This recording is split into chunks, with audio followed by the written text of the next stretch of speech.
안녕하세요. 김태훈 목사입니다. 뚜벅뚜벅 메시지 오늘은 요한복음 21번째 나는 지금 어디로 가고 있는가? 나는 지금 어디로 가고 있는가? 요한복음 7장 25절에서 36절의 말씀 가지고 뚜벅뚜벅 걸어가겠습니다. 한 청년과 목사님이 전철을 탔습니다. 얼마쯤 가다가 심심해진 청년은 말을 꺼냈지요.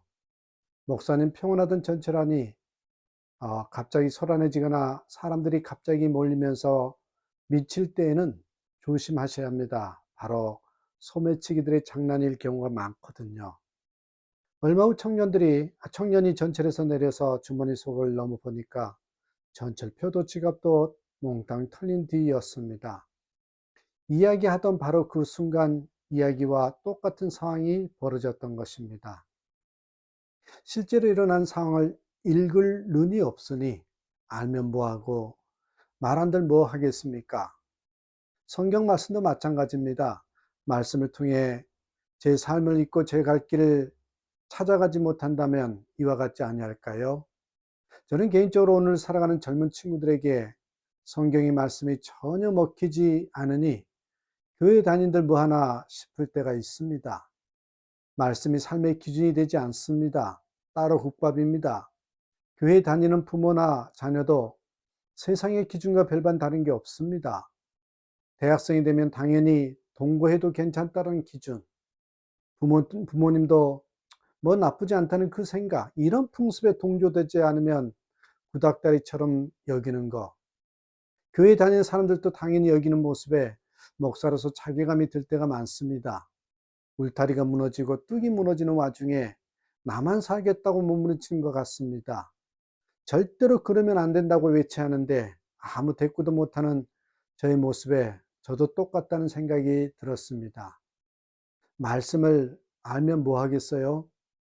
말씀의 삶의, 말씀이 삶의 기준이 되지 않는데, 그럼 뭐가 문제일까요?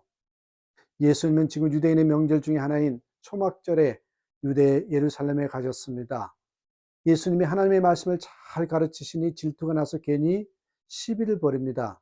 유대인들은 예수님에게 공연히 이것저것 트집을 잡지요. 당치도 않는 트집을 잡다가 그게 여의치 않으니까 이제 예수님을 죽이려고까지 했습니다. 그런데 일반 백성들의 반발이 무서워 예수님에게 감히 손을 못 대고 있습니다. 예루살렘 사람들 중에 한 사람이 이런 말을 합니다. 이는 저희가 죽이고자 하는 그 사람이 아니냐. 보라, 드러나게 말하되 저희가 아무 말도 아니하는도다. 당국자들은 이 사람을 참으로 그리스도인 줄 알았는가. 유대 당국자들이 예수님을 참으로 그리스도인 줄 알았더라면 괜히 트집 잡고 비판하고 시비를 걸지 않았을 것입니다. 저들이 예수님을 몰랐기 때문에 예수님을 죽이려고까지 했습니다. 바로 여기에 문제의 핵심이 있습니다. 예수님을 잘 모르니까 비판하고 트집 잡고 시비 걸고 심지어 죽이려고까지 한 것입니다. 모르는 것이 병입니다. 무지가 죄입니다. 예루살렘의 지도자들은 예수님을 몰랐습니다. 자신들의 그 알량한 자존심 때문에 알려고도 안 했습니다. 그래도 예루살렘 사람 중에 예수님을 조금 아는 사람이 있었습니다. 그가 예수님에 대해서 무식한 지도자들에게 이런 말을 합니다. 그러나 우리는 이 사람이 어디서 왔는지 아노라. 그리스도께서 오실 때는 어디서 오시는지 아는 자가 없으리라. 그러자 예수님께서 성경에서 직접 가르치시며 외치십니다.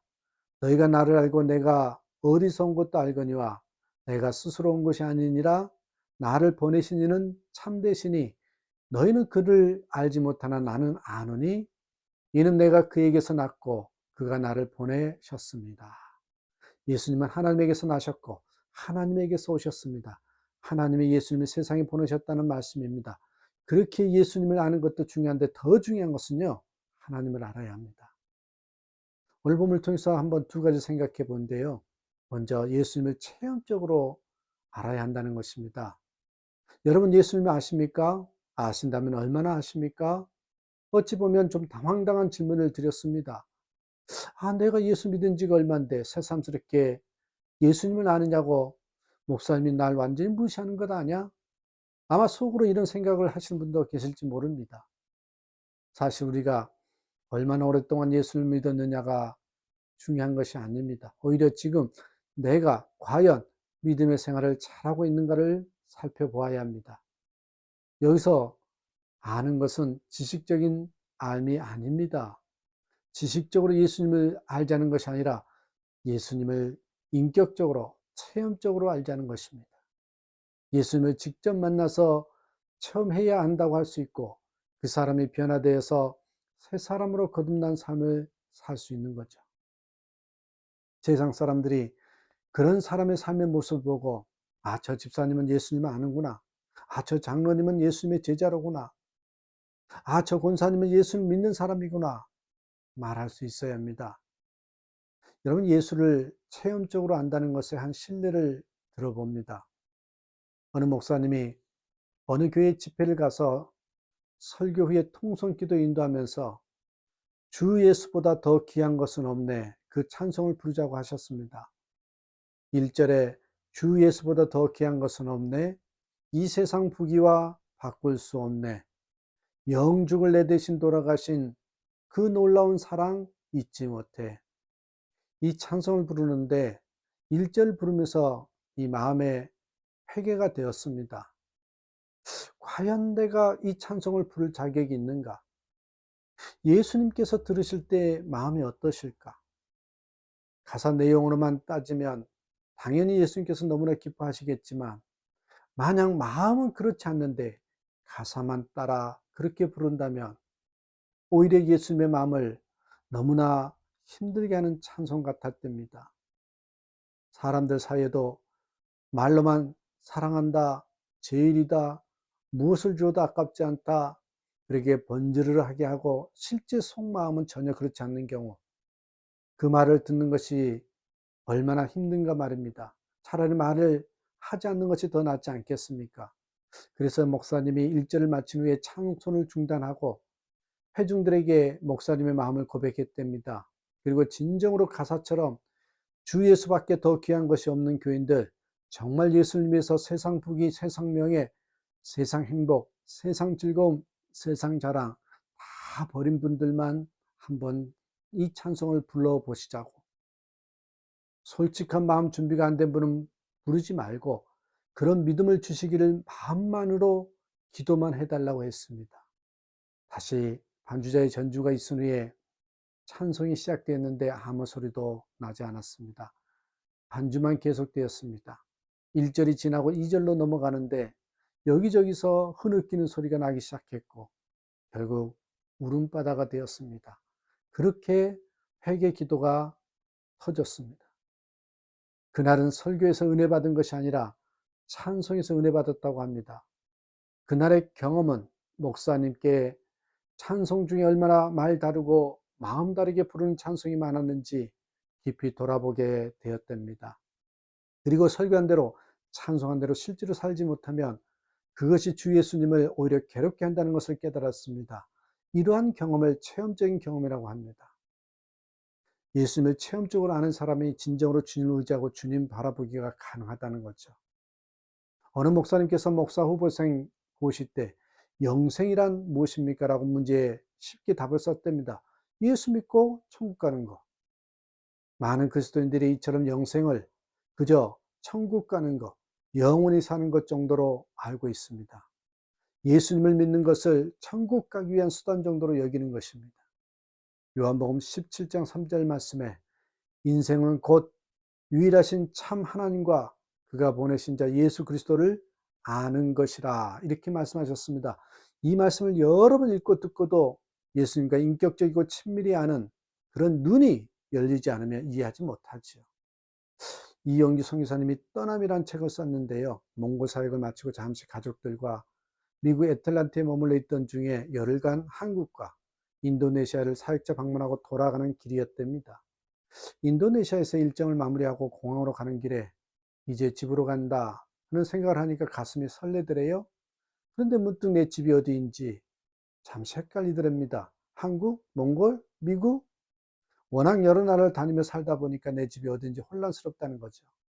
그러다가 어디가 내 집인가 하는 질문이 떠올랐답니다. 그러면서 아내가 기다리는 곳이 내 집이구나. 가족이 기다리는 것이 내 집이구나 하는 깨달았습니다. 내가 찾아가는 대상은 집이 아니라 집에서 기다리는 아내, 가족이었다는 거죠. 아내가 가족이 어디 있는지 그곳이 내 집이고 고향이라는 생각이 들었다고 했습니다. 천국을 향해 가는 우리 마음도 마찬가지입니다. 우리가 천국에 가려는 것은 천국에 눈물도 슬픔도 고통도 없는 것이기 때문이 아니라 예수님이 계신 곳이니 가려는 것이죠. 그런데 그 예수님이 우리 마음에 임하신 것입니다. 그러니 예수님을 영접한 사람에게 이미 천국의 삶, 영생의 삶이 시작된 것이죠. 주님은 누가복음 17장 21절에서 여기 있다 저기 있다고도 못하리니 하나님의 나라는 너희 안에 있느니라. 천국을 죽고 난 다음에 가는 곳이라고만 생각하면 큰일입니다. 예수님 바라보고 예수님을 주인으로 모시고 사는 순간부터 우리는 천국의 삶을 살게 되는 것입니다. 그렇게 사는 자가 천국 가는 거죠. 장미에게 꽃을 피라고 말을 하지 않아도 장미꽃을 때가 되면 피우고요. 강아지에게 짖으라고 말하지 않아도 자연스럽게 짖어대고요. 독수리에게 날라고 말하지 않아도 하늘 높이 지상에서 날아갑니다.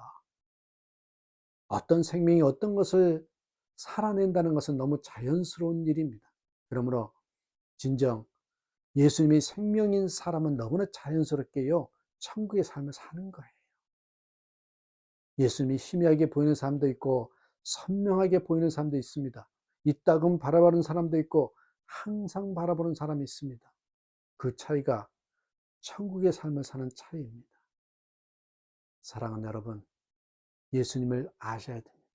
그런데 지식적으로 아는 것에 머무는 것이 아니라 인격적으로 체험적으로 만나야만 진정으로 삶의 변화가 있고 무엇보다도 예수님 때문에 행복하다고 고백할 수 있다는 걸 잊지 마시고 진정 주님을 체험적으로 만나는 저와 여러분 되시기를 주님의 이름으로 축복합니다.